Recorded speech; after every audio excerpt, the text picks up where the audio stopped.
제조사도 안 알려주는 노트북 리뷰 JN테크 리뷰의 소토시입니다. 오늘은 제피러스 G14를 리뷰해보겠습니다. 아니 이 노트북이 대체 뭐길래 다들 이 제품 리뷰만 기다렸다 이러시는 거죠? 이 조만한 노트북에 흑역롱이라도 숨겨져 있는 바로 제품 뜯어보겠습니다. 아니 이게 얼마만에 르누아르 노트북인가요? 지금 보여드리는 이 사양 기준으로 보면 약 150만원의 가격이 싼 건 아니에요. 보통 이 제품과 유사한 구성의 게이밍 노트북은 100만원 초반대의 저렴한 가격대에도 구할 수 있긴 하거든요. 근데도 굳이 얘를 사고 싶다 라고 하는 건 휴대하기 쉬운 고성능 노트북이 필요하다 라는 강한 의지가 있단 말일 거예요. 왜냐면 얜 게이밍 노트북인 주제에 14인치거든요. 스펙시트에 따로 표기되어 있지 않지만 G14는 상판에 커스텀 LED 기능이 들어간 모델과 들어가지 않은 모델로 나눠져요. 괜히 전력이나 먹고 무게도 무거워져서 저희는 그냥 LED 없는 모델로 선택했어요. 아 그리고 조만간 RTX 3000번대 그래픽이 달린 신형 G14 모델이 출시될 거라는 소문이 솔솔 들려오고 있으니 그것도 고려해보셔야 할 것 같습니다. 근데 그 제품은 최소 200만원 이상이 될 거라고 하네요. 아니 200만원은 너무 비싼 것 같은데? 에이수스의 ROG 라인 노트북들은 대체로 RGB 번쩍번쩍한 요란한 제품들이 대부분인데 특이하게 얘는 ROG 라인이면서 크리에이터 노트북처럼 디자인이 깔끔해요. 다만 상판에 때가 낄 것만 같은 타공 구멍이 있습니다. LED가 있는 모델하고 같은 상판을 써야 해서 그런 것 같네요. 근데 의외로 뭐가 끼고 그러진 않더라고요. 안 보이는 건지 진짜로 먼지가 안 끼는 건지는 잘 모르겠지만 이 제품의 힌지는 에르고 리프트 설계가 되어 있어서 노트북을 열 때 노트북이 살짝 들어올려집니다. 이런 구조는 하판으로 공기순환이 돼서 열 배출이 잘 되도록 도와줘요. 베젤은 아래쪽이 너무 무식하게 커요. 에르고 리프트 덕분에 약간 가려지긴 하지만 그래도 눈에 띄는 건 어쩔 수가 없네요. 무게는 약 1.68kg으로 게이밍 노트북 치고 매우 가벼운 편이에요. 안쪽에 쿨링 구조가 많이 들어가야 하기 때문에 일반적인 경량 14인치 노트북보다는 외관 사이즈가 조금 더 큰 편입니다. 근데 두께는 의외로 많이 두껍지 않아요. 대부분의 게이밍 노트북들은 백팩이 없으면 들고 다니기 어려운데 얘는 크로스백에 넣어도 문제가 없는 정도더라고요. 포트 구성을 한번 볼게요. 게이밍 노트북 치곤 유선 램 포트가 없긴 하지만 얘는 휴대성에 포커스를 맞춘 게이밍 노트북이니까 그 정도는 괜찮지 않나 하는 생각이 있네요. 그것보다 USB-C가 PD 충전이 된다는 점이 저는 더 좋은 것 같아요. 다들 아시다시피 게이밍 노트북은 본체가 무거운 것도 무거운 건데 충전기도 만만치 않게 무거워서 휴대성이 거의 제로가 되잖아요. 가벼운 PD 충전기만 별도로 구매하신다면 총 무게로 따졌을 때 일반적인 15인치 울트라북과 비슷한 수준의 휴대성이 되지 않을까 싶네요. 단점이라고 생각되는 부분은 USB-A 포트 두 개가 너무 가깝게 붙어있다는 것하고 충전 포트가 중간에 있어서 충전선이 여러모로 방해가 된다는 점 정도인 것 같아요. 14인치의 고성능 하드웨어를 때려 넣으려다 보니 그런 것 같긴 하지만요. 얘가 처음에 만져보면 마그네슘과 알루미늄을 섞어서 쓴 제품이라 마감이 좋고 프레임도 튼튼한 느낌이 들어요. 근데 의외로 분체 도장이 잘 벗겨지더라고요. 괴사장이 완전 노트북을 모시고 사는 덕후인데도 두 달 만에 살짝 벗겨진 부분이 생겼더라고요. 하판에 통풍구로 만들면 딱일 것 같은 홈들이 되게 많은데 뚫린 애들은 몇 개 안 돼요. 이러면 열이 아래로는 많이 못 빠져나가지 않나? 차라리 얘처럼 다 뚫어주고 안에 더 촘촘한 타공판을 깔면 먼지도 많이 안 들어가고 열 발산도 잘 될 것 같은데 말이죠. 하여간 뚫린 구멍이 많이 없는데 구멍 크기는 커서 먼지가 많이 쌓일 것 같은 모양새입니다. 내부 청소는 좀 자주 해야 될 것 같네요. 하판에 봉인실도 없고 분해도 쉬운 편이라 굳이 AS 센터까지 가지 않아도 내부를 열어보실 수가 있습니다. 내부를 까보면 14인치 안에 고사양 하드웨어와 쿨링 구조가 우글우글 들어가 있는 걸 보실 수 있을 거예요. 이렇게 때려넣다 보니 SSD 슬롯을 한 개 더 넣어줄 여유가 물리적으로 없었나봐요. 저는 노트북을 게임과 크리에이터 용도로 사용하기 때문에 SSD 한 개로는 절대 감당이 안 되는데 게임과 문서 작업 용도로 쓰신다면 괜찮지 않을까 싶습니다. 키보드는 말이죠. 개인적으로는 좀 쓰기 힘들었어요. 타자를 치는데 일반적인 노트북보다 손가락 힘이 많이 필요합니다. 그냥 평소에 쓰는 힘으로 눌렀는데 글자가 누락되는 경우도 꽤 있었어요. 키 구분감은 뚜렷하고 타자감 자체가 나쁘지는 않지만 손가락 힘이 약한 분이 쓰시기에는 긴 문서를 작성하실 때 쉽게 필요해지지 않을까 하는 생각이 드네요. 세게 눌러야 되니까 타자 소음도 좀 있는 편이고요. 근데 이렇게 무거운 키감은 게임할 땐 오히려 손맛이 있어서 게이밍 노트북의 경우에는 일부러 이렇게 만든다고 하더라고요. 전체적으로 키보드는 게이밍 기능에 맞춰 만들어진 모양이에요. 음량 조절이나 마이크 토글 같은 추가 기능키는 넣어주면서 홈, 엔드, 페이지 업, 다운 버튼은 안 달아줬어요. 문서 작업 주로 하시는 분은 아실 거예요. 이 기능키들이 없으면 정말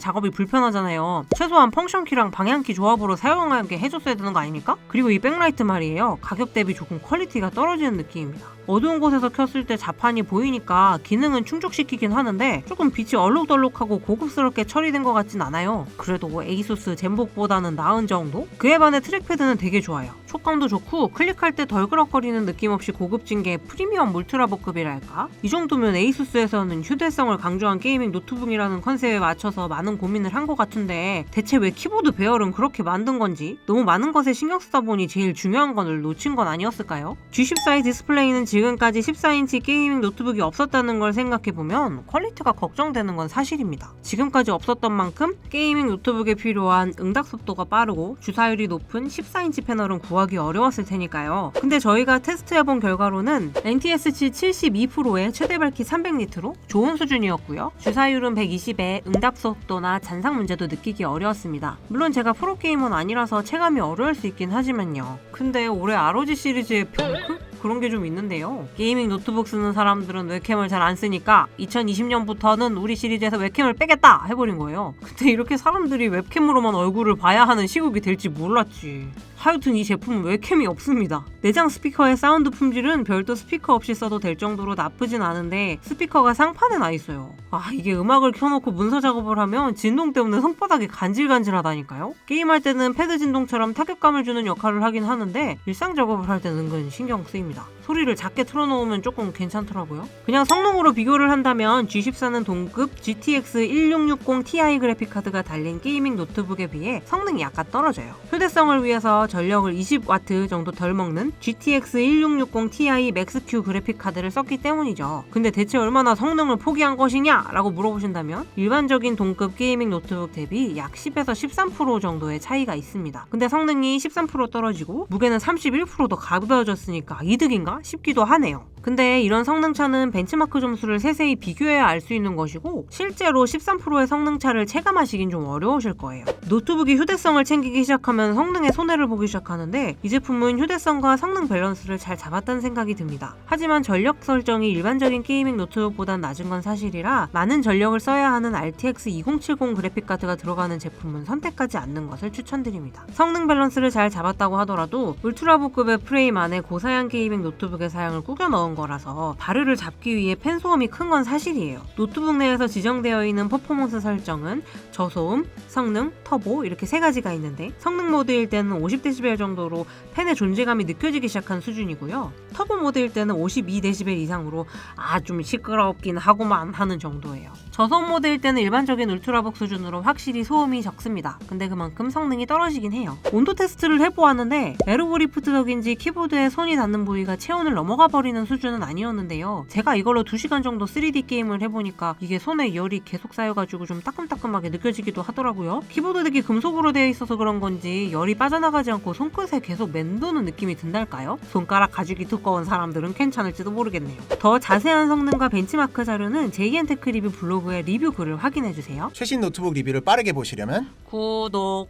배터리 지속력은 기대 이상으로 좋았습니다. 지금까지 리뷰했던 80Wh 이상의 대용량 배터리가 장착된 고사양 노트북 중에서는 제일 오래 버텨줬어요. 노트북을 저소음 모드로 하고 화면 밝기를 80%로 둔 상태에서 블로그 편집 작업을 했을 때 7시간 가까이 버텨주더라고요. PC마크 배터리 테스트상으로는 5시간 2분 정도 나왔는데 이 정도면 배터리 효율이 좋은 울트라북과 비슷한 수준이라고 볼 수 있겠습니다. 기본 제공되는 180W 충전기는 일반적인 게이밍 노트북들의 충전기와 무게가 비슷해요. 그래서 외부에서 노트북을 가볍게 쓰실 일이 있으시다면 PD 충전기를 가지고 다니시는 게 좋을 것 같아요. 물론 PD 충전기를 쓰는 동안엔 성능이 반토막 나긴 하지만 휴대성이 보장되는 선택지가 있다는 건 사용자 입장에선 참 좋은 일이잖아요. PD 충전기 연결 상태에서는 MX350 그래픽카드가 달린 저전력 노트북급의 성능이라고 보시면 될 것 같습니다. 제가 사용하는 65W 충전기로는 배터리 드레인 현상은 없었어요. ROG 제피러스 G14는 휴대성이 좋은 게이밍 노트북의 컨셉을 강력하게 보여주는 제품입니다. 집에서는 제법 고사양의 게임을 즐기면서도 외부에서는 자리를 옮겨 다니며 문서 작업을 하시는 분들은 집에서는 고성능의 데스크탑 PC, 외출할 때는 울트라북 이런 식으로 투컴을 쓰시는 것이 일반적이실 텐데요. 이 제품을 쓰시면 노트북 하나로 모든 상황에 대응할 수 있다고 보시면 될 것 같아요. 저도 그래서 처음엔 이 노트북이 너무 탐났는데 실제로 사용해보니 만만치 않은 단점이 있긴 했어요. 문서 편집에 꼭 필요한 홈 엔드키가 없다거나 SSD 슬롯이 한 개밖에 없다는 것이나 키감이 매우 무거운 편이라 타자 칠 때 글자가 누락되는 경우가 종종 있다거나 고사양 게임을 오래 구동할 때 손가락에 불편함이 불편하게 느껴질 정도로 열감이 지속된다거나 하는 단점들이요. 이런 단점들이 있긴 하지만 그래도 성능과 휴대성 둘 다를 만족시키는 게이밍 노트북을 찾으신다면 이만한 제품이 없을 것 같다는 생각이 듭니다. 저한테는 저런 것들이 되게 큰 단점이었지만 저 정도는 괜찮다고 생각하시는 분들이 분명 있으실 테니까요. 그럼 오늘 리뷰는 여기까지. 다음에 봐요.